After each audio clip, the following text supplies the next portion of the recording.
Al, today we're going to hear from a sports card breaking customer, a first-hand account of his experience just getting back into the hobby recently and what he experienced with sports card breaks. Did we reinforce the takeoff ramp?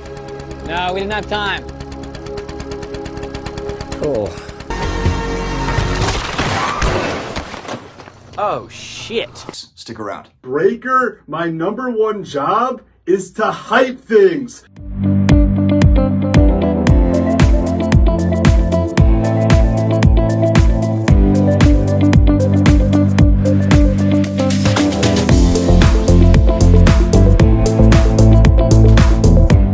What's going on, sports card hobby family? It is another day. It's another sports card video. We're back again. I hope that you all are doing amazingly well. It is still freezing cold here in North Carolina, and you know what that means. When the sun goes down, it's hot tub time. Huge thanks to today's video sponsor, Pristine Auction. I had a victory last night. No, it was the night before last. 2 nights ago, I had a beautiful victory over there at Pristine Auction. A Steph Curry signed jersey and a Pele signed jersey. I'm going to get them framed up. He's got all sorts of sports cards, non-sports, sports memorabilia, pop culture, all the things over there at Pristine Auction. $10 off your first auction victory down below with my coupon code. Use the link and get $10 off over at Pristine Auction when you win. Also, you've never used PSA for grading, $25 off your first submission, and it's a 1-card minimum. Send them 1 card, try out PSA, see what you think. $25 off with the SED25 promo code at the shipping and billing screen when you go to checkout. Try out PSA, see how you like it. All right. So I hear from a lot of people when it comes to sports card breaks and breaking. I've made a lot of videos on this in the past. For those that might be new here, my stance is I'm not totally against breaks. I'm not totally against sports card breaking. I just feel like we've gone way too far. It's excessive now. And what bothers me is it is absolutely the main mode, it feels like, of distribution when it comes to manufacturers, whether that's Fanatics Topps or we're talking about Panini, whoever it might be. Breaks are very popular, they're entertaining, and I think that there is some utility for them for sure, but we also have to remember, how did breaks start? How did it start going back in time? And it was a handful of hobbyists, handful of buddies that would get together, and instead of buying a $1,000 box of maybe an expensive product or maybe even a $500 box, they would pool money together and say, hey, look, can I get, the Cowboys, the Ravens, the Jaguars? They split up the teams and look, that stuff makes sense to me. That makes sense. Now the gambling operation of breaking has exploded. Boom! That is what we do. We bring the boom. We bring the boom to you.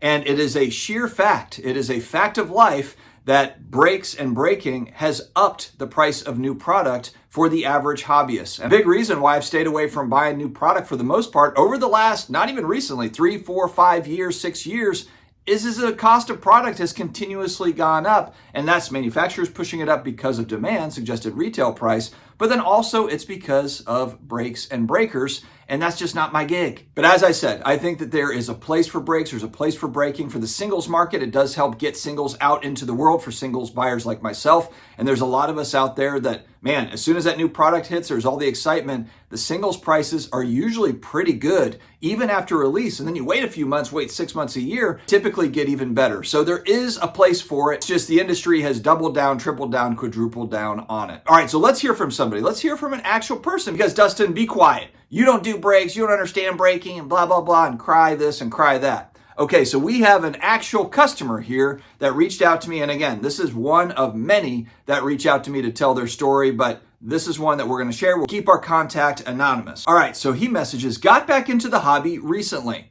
So again, a lot of people still getting into this hobby. I know a lot of folks think, oh man, people lost money in 2020 and 2021 and they're out and they're never coming back. There are still people finding sports cards and non-sports cards, trading cards and collectibles. They're coming in every day. And so this guy not collected since 1991, and this is again, it's a pretty typical story. Like myself, I just got back in 2018. But for a lot of people, it was kind of junk wax era time frame. You're in it, you get out for a while, you have family, you got all sorts of other priorities, and then you got back in. And this is this guy recently got back in, have not collected since 91. Ended up donated all of his 90s cards, his early 90s, late 80s cards because worthless. Sent them over to a thrift store, donated them over to a thrift store. Then got hooked on breaking. He said he blew, his words, blew tens of thousands of dollars. Not $100, not $300, tens of thousands of dollars. Got a few $30 to $500 cards, but the experience has totally ruined it for me. Kept a few cards and then sent the rest off to eBay, Golden, etc. to auction off. Rob at Burbank Sports Cards is a great example. He's a guy that has really stayed away from breaks historically because of that gambling aspect. And his reasoning, and this is, I remember him, he said this a bunch of different times, how am I supposed to get excited about customers coming in? 80 to 85% of them have a bad experience with a break where they lose. You have some winners, and then you have 80, 85, maybe 90% of folks lose. Are they going to come back? Maybe they will. Maybe they'll come back for more pain, but a lot of them are not going to. So how does this happen where you have tens of thousands of dollars? Or maybe it's even for folks that are, hundreds or $1,000 getting into this. According to my contact, the rush of getting a big hit. And we know this. There's kind of that gambling, that potential. And he feels like he was a little led on about the potential, and he puts that in quotation marks, but he takes responsibility, he understands, and he says he knows better. So it's not as if he feels like, he's not playing victim here. He's not saying that, oh, I just got snowed by these folks and it's all their fault. He's saying like, hey, he's taking responsibility. He knew better with this. After realizing that even some of the nicer numbered cards are worth a fraction of what I spent. Let's just do this, fat boy. What is it? Wow, Corey Coleman. Oh, so jealous. Who's got the Browns? Shinobi. Shinobi, if you ever sell that, I might have to buy that. I freaking love Corey Coleman. Son. CJ Anderson patch, the Denver Broncos. The bulge is Corey Davis pigskin laces for the Titans. Look at that thing, Doc. Wait, didn't Doc get a one-of-one Corey Davis earlier? I could have bought any card, even graded, not even just pulled them out of the pack raw. Could have bought any of these cards graded. And this is kind of really what I've been preaching and yelling into the sky, old man yelling into the sky for years now. Years on new products. Now, he does say here, maybe not a one-of-one Wemby. So that, of course, is the whole issue there in itself. Everybody's chasing for that one-of-one or the gold out of 10 or whatever that product is, that big monster card. But as you go down the numbered card list and you start looking at what those singles prices are for those numbered cards, the return gets really bad. And of course, the breaker, regardless of whether it's, of course, they're going to explode and yell and scream at a one-of-one, but they're also going to yell and scream over an out of 50 or out of 75 or out of 100. That's a nice hit, Bob. It's a great hit, Jimmy. And the real truth is when you break down again, amount of money you're putting in, singles prices of those down-the-line hits, we'll call them, outside of the big lotto ticket, outside of the winning lotto ticket, that's the only thing that really makes social media posts. The only thing that makes an Instagram reel or an Instagram post is the one-of-one pulled. That's the only one. What doesn't make the Instagram reel or the post or the YouTube video is the 90% of people that walked away with nothing or they walked away with a little. They spent, $200 on the breaks and they came back with $10 or $20 or $50 or whatever it is. But he does say here, brings back fun childhood memories of the excitement. It's of course that thrill, the excitement of what could happen, what could you pull out of the pack,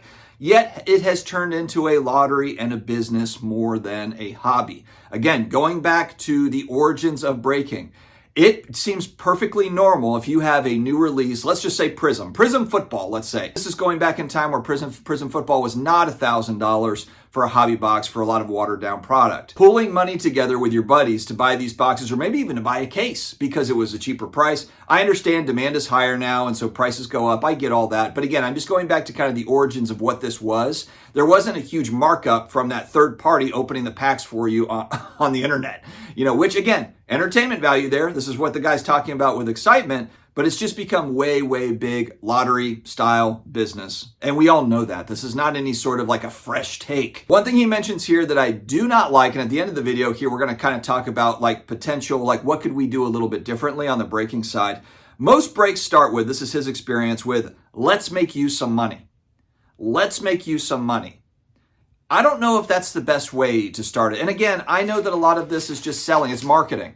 It's what did our boys at Blez say? The breaker, my number one job is to hype things. How many people are really making money on the breaking side? How many breaking customers? Breakers maybe. Oh, breakers maybe. But breaking customers, how many are really making money? What's that percentage like? And this is so where I think it's important to where when you're looking at who you're using for breakers, there's one breaker, I'm not sponsored or anything, but Run Good Life is a guy that I watch because he will straight up say this product is trash, or this product just doesn't have very good hit rates, this product is overpriced, or maybe this one could be a good value. Run Good Life is one that I feel like I go to where I can get actually real information about a product, not just a pump hype thing. So I think that that's really important. There are good folks in the breaking world, and a lot of people will say like, oh, you're generalizing. I'm generalizing the act of this business. I'm not generalizing the folks that are involved in it. I think there's actually a lot of good people that are involved in the breaking business. I just don't like the act of it, the actual business itself. I'm just not a huge fan of. One thing that I do hope all breakers look at is just more responsibility with the verbiage, the let's make you some money type stuff. And I'm saying all breakers, period. I think this is something that could be improved on. I hope that it's not something where breakers are waiting for, a third party. I know people say like regulation will never get into breaking. It might never, but just as a business practice, wouldn't you want to kind of put out that verbiage? Wouldn't you want to just kind of remind people of, hey, look, guys, risky stuff. Stuff is high risk, potentially high reward with some of the one-of-ones, but just know what you're getting into. I think a lot more verbiage and talk like that would be really appreciated by all hobbyists, whether you're into breaks or not into breaks. Just that the breaker is honest and looking out for you. All right, my friends, hopefully it is an amazing day. We've got, weekend football? We've got divisional playoffs coming up here this weekend. I'm fired up. Stay healthy, stay awesome, and I'll talk to you again later. You take the card and put it in the sleeve.